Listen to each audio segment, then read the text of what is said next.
Hello and welcome to another episode of the Farr Show where I am Damien Farry, and as always, I do want to thank you for tuning in to watch another episode of the Farr Show, where this is the last one of the year. So hopefully you had a Merry Christmas and also have a Happy New Year.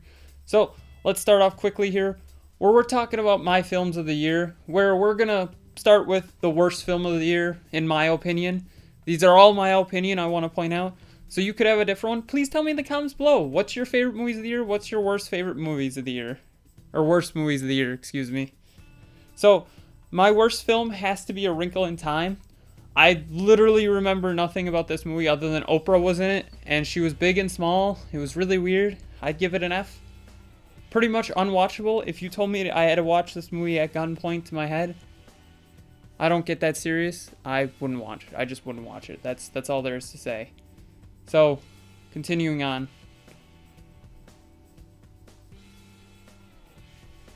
Let something look weird here.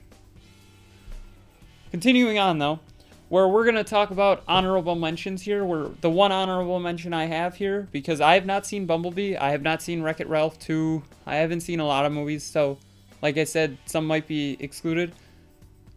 Aquaman. I'd give it an FAR, and you'll see in my review of it next week that I love this movie. I thought it was great. I just feel it could have been a little better, and it just kind of misses the list just by a little bit. Great movie, though. So, Incredibles 2 is 10 out of number 10, so it's an FAR.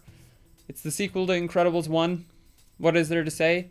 Brad Bird is back to Brad Bird fashion. I think it was a great film.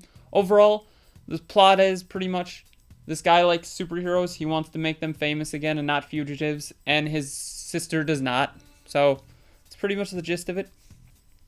Then, at number 9, Black Panther. This movie was great.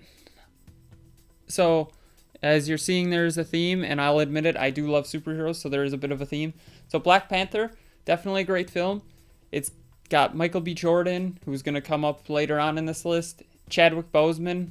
The whole cast is pretty stellar, and the plot is pretty amazing. It's the best Marvel Cinematic Universe villain until later on in this list, actually. So I definitely say it's worth a watch if you like the MCU. How haven't you seen it? If you have, tell me what you think about it in the comments below. And then here we go. This one is not a superhero movie, but it feels like it every day of the week. Creed 2. This is one of the better Rocky movies that they've made recently here. When I say recently, this is a Rocky movie. I love Rocky. So if you have not seen the video of me talking about Rocky, it'll be up in the eye above, and then in the comments below, a link to it. So give that one a watch. I made a special intro and everything where I talk more in depth about Creed 2. But it's pretty much Apollo Creed's son, Adonis, wants to fight with his father's legacy.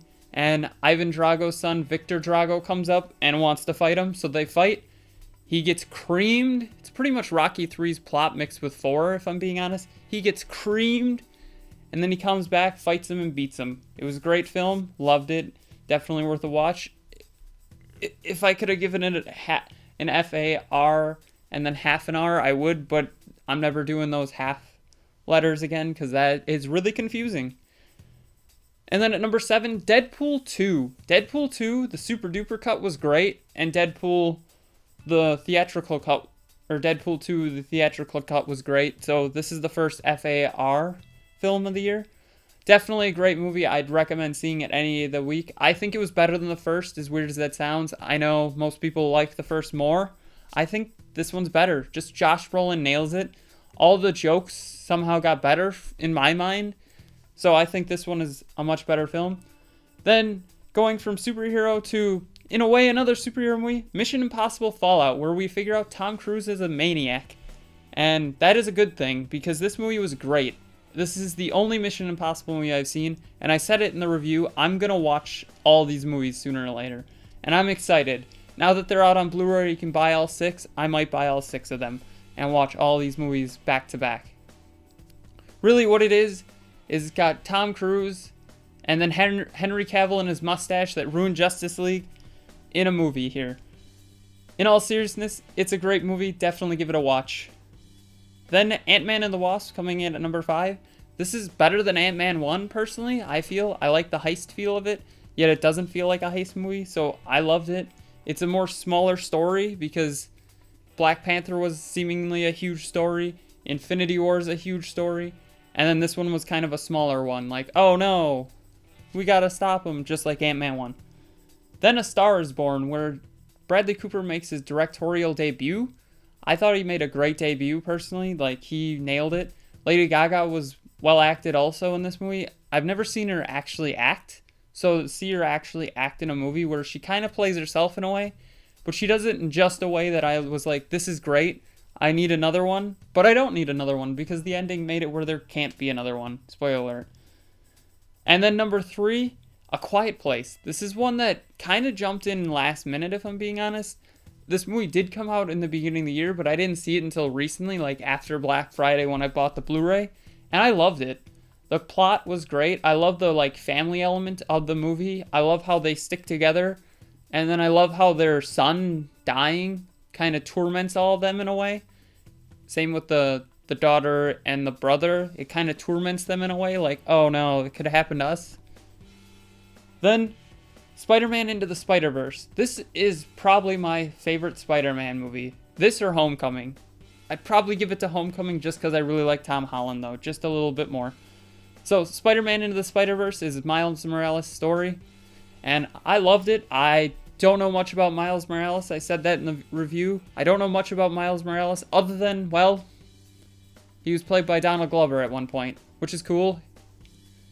So, if you have not seen it, it's a great story of encompassing Spider-Men from different universes and Spider-Women and Ham and Animals from different universes into one. And they've got to work together to get back to their own universes, which I thought was great. And then, the number 1 film of the year for me, Avengers Infinity War. This movie was just an event. Like, I don't know how to explain it. It was just an event. If you have not seen it, go see it. If you've seen any of the Marvel Cinematic Universe movies, see this. If you like superhero movies, see it. If you like tragedies, spoiler, see it. If you like any movie, just see this movie, please. It is worth it. I think it's the best MCU movie to date. I think it's the best Marvel movie to date out of any Marvel movie. It's definitely not the best superhero movie. Dark Knight. Sorry about that. I have a weird cough today. So, what do you think? What are your favorite movies of the year? Tell me in the comments below, please. And as always, don't forget to like, share, comment, subscribe, hit that bell icon, and have a far off night.